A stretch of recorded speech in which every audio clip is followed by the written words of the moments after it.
এরে যুবক কিসের দলাদলি করো, পাও দুইটা যদি আগায় দিতি, আমি পায়ে হাত রেখে বলতাম একটা অন্যায় কাজ কেন করবা, তোমার যদি উপকার হইতো, কারো বিরোধিতা করলে তো করতা, তোমার তো উপকারও হয় না, বরং লেখাপড়ার ক্ষতি, ওদিকে টেনশন একটা আলাদা, কবিরা গুনাহ হচ্ছে, তুমি কেন গালাগালি করবা, তুমি কেন একজনের বিরুদ্ধে লাগবা, বরং তওবা করে নাও।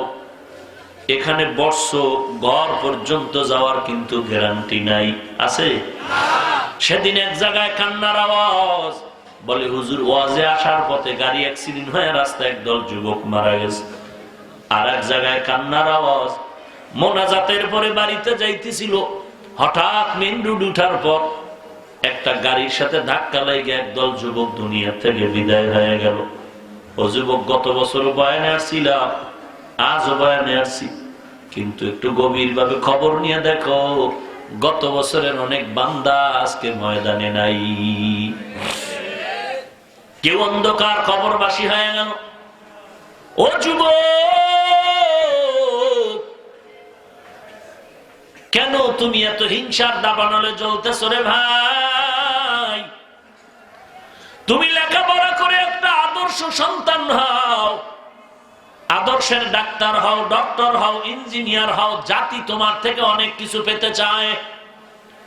আর সারা বাংলাদেশে কসম করে চ্যালেঞ্জ করে বলি, যুবক, যদি আদর্শের ডাক্তার হইয়া সুনাম অর্জন করতে চাও, আমার তিনটা অনুরোধ তুই কলমে কাগজে লেখা মানতে পারলে চ্যালেঞ্জ দিলাম, কসম খাইলাম, স্টাম্প দে, দস্তখত দিয়া যাই, এই জমিনের মধ্যেই হবি তুই শ্রেষ্ঠ ডাক্তার, সুনাম হবে তোর অক্ষত, মরিয়া গেল জমিন তোর জন্য দোয়া করবে।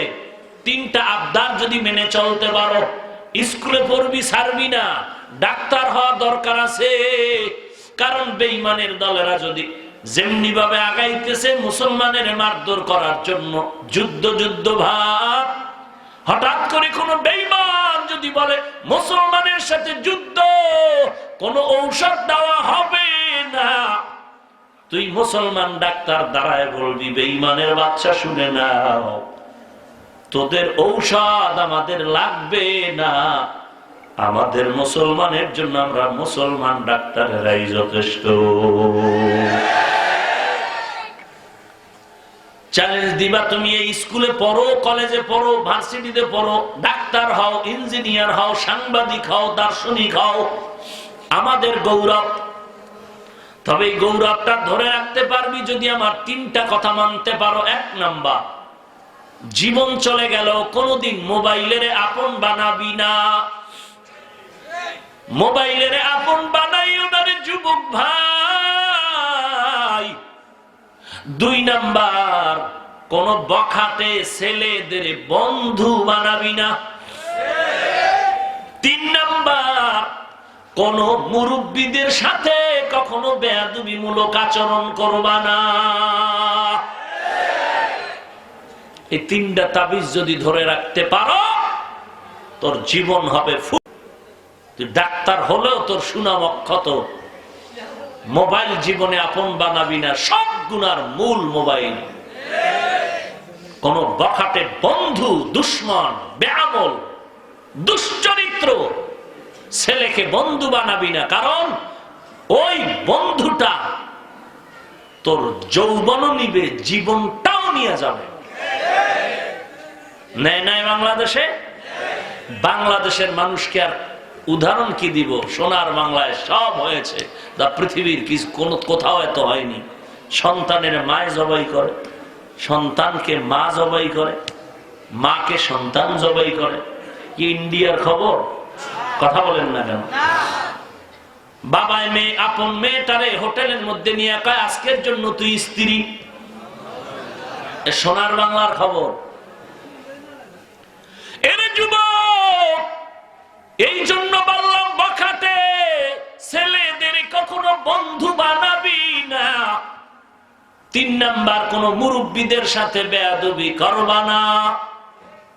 চিনো আর না চিনো, খবরদার। তুমি এখান থেকে রিকশায় যাচ্ছ ফেনী, অথবা কোথাও যদি দেখো ড্রাইভার বুড়া মানুষ, 10 টাকার ভাড়া 20 টাকা দিয়ে দে, বুড়া খুশি হবে, দোয়া করবে, তোর দোয়াটা কাজে লাগবে। তুই সেখানে রক্তের বাহাদুরি কর। বাসের ভাড়া হাফ কেন কেন বলে আমি স্টুডেন্ট। তোর বাপে কোটি কোটি টাকা দিয়ে স্কুলে ভরায়, কলেজে ভরায়, প্রাইভেট মাস্টারকে টাকা দেয়, বাসের ভাড়া দিতে পারে না তোর বাবায়। সেখানে তুই স্টুডেন্ট বলে কলেজের বদনাম করো কেন? তুই স্টুডেন্ট বলবি না, তুই বলবি আমি ভদ্র ফ্যামিলির ভদ্র ফকিন্নি। কারণ লক্ষ লক্ষ লক্ষ টাকা আমি কলেজ ভার্সিটির লেখাপড়ার টেবিলে খরচ করতে পারি, বাসের 10টা টাকা ভাড়া দিতে পারবো না, 5 টাকা নিয়ে কিলাকিলি করব। এটা সভ্য যুবকের কাজ নয়।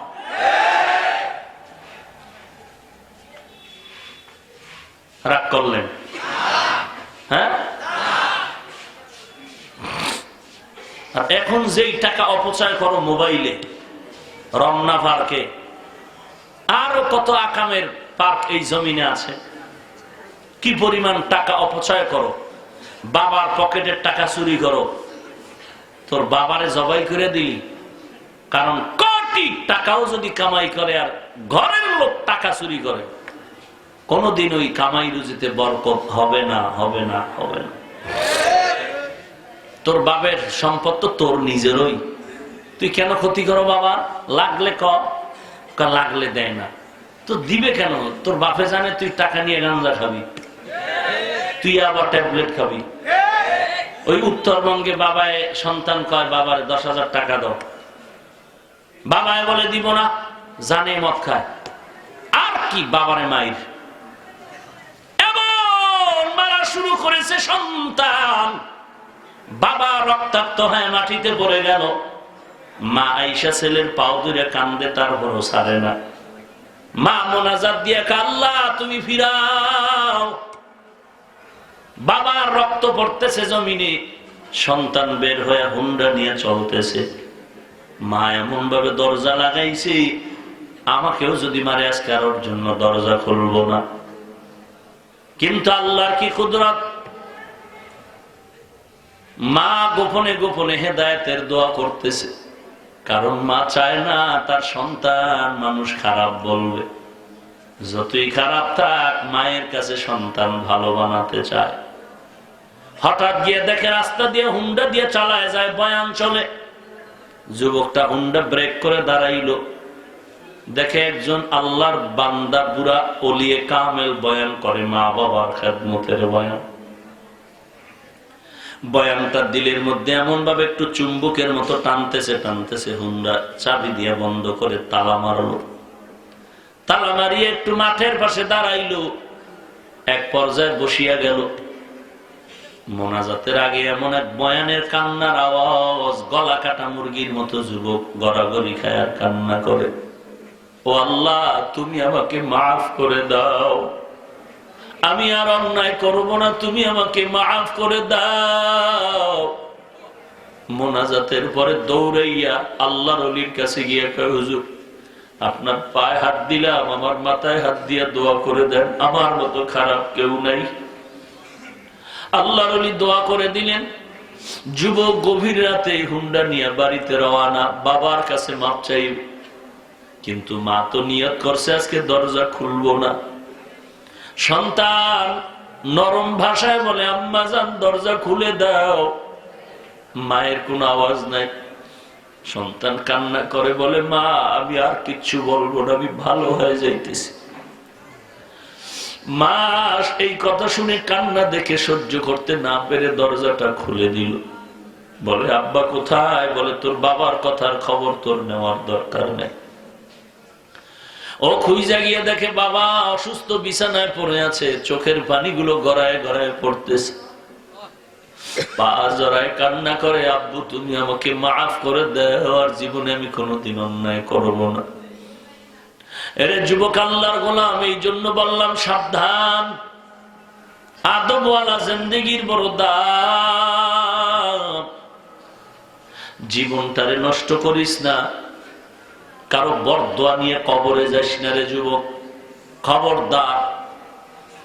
তুই হাটাজারির হুজুরের গালি দিবি, হাটাজারির হুজুরে কিন্তু তোরে চিনেও না, কিন্তু হুজুরের অন্তরে যদি কষ্ট লাগিয়া যায়, ডাইরেক্ট আরশে আজিমে যদি চলিয়া যায়, হাটাজারির হুজুর বরদোয়া করা লাগবে না, একটা নিঃশ্বাস যদি ফালায়া দেয়, ওই নিঃশ্বাসটাই তোর কপালে লাগবে, আল্লাহ গজবে পড়িয়া তুই একা ধ্বংস হবি না, তোর ফ্যামিলি সুদ্ধা ধ্বংস হয়ে যাবে। খামোখা কেন একজনের পিছনে লেগে আছো? হ্যাঁ, তুই যদি ভদ্র সন্তান হও, আমি আজকে মাহফিলে এখানে আসি, মোনাজাতের আগে অথবা বয়ানের আগে তুমি আসতা, অথবা তুমি আমার কাছে আইসা বলতা, হাফিজ ভাই এই কথাগুলো বিভিন্ন লাইনে শুনতেছি, মনের মধ্যে কষ্ট, আমরা বুঝতেছি না, আপনি একটু জবাব দেন। তাই তো হয়ে গেল। তুমি কেন বিরোধিতা করতে গিয়ে কবিরা গুনাহ করতেছো? তোমার এই গুনার সাথে আরো যারা শরীক হয়েছে, অংশগ্রহণ করছে, তাদের গুনাহ তোমার। আল্লাহর কাছে তওবা করো, ক্ষমা চাও, আল্লাহকে ভয় করো রে যুবক। আল্লাহর ভয় বড় একটা সম্পদ। এই জন্য আল্লাহ পাক আমার নবীকে বলেন যে নবীর কোন গুনাহ নাই, সেই নবীকে আল্লাহ বলেন, ইয়া আইয়ুহান নাবিয়্যুত্তাকিল্লাহ ওয়া লা তুতি'ল কাফিরিনা ওয়াল মুনাফিকিন। ও নবী, আপনি আমি আল্লাহকে ভয় করেন, কাফের মুনাফিকের অনুসরণ করবেন না। যে নবীর কোন গুনাহ নাই, ও যুবক বলো সেই নবী কেন সারা রাত নফল নামাজে কাটাইলেন? আম্মা জান আয়েশা বলেন, ও নবী আপনার কোনো গুনাহ নাই, এত ইবাদত করে পা মোবারক কেন ফুলায় ফেলতেছেন? হাত্তা তারিমা কাদামা, নবীজির কদম কো ফুলে গেল। নবী বলেন, আয়েশা, যেই আল্লাহ আমাকে এত মর্যাদা দিলেন, আমি কি আল্লাহর জন্য কিছু করব না?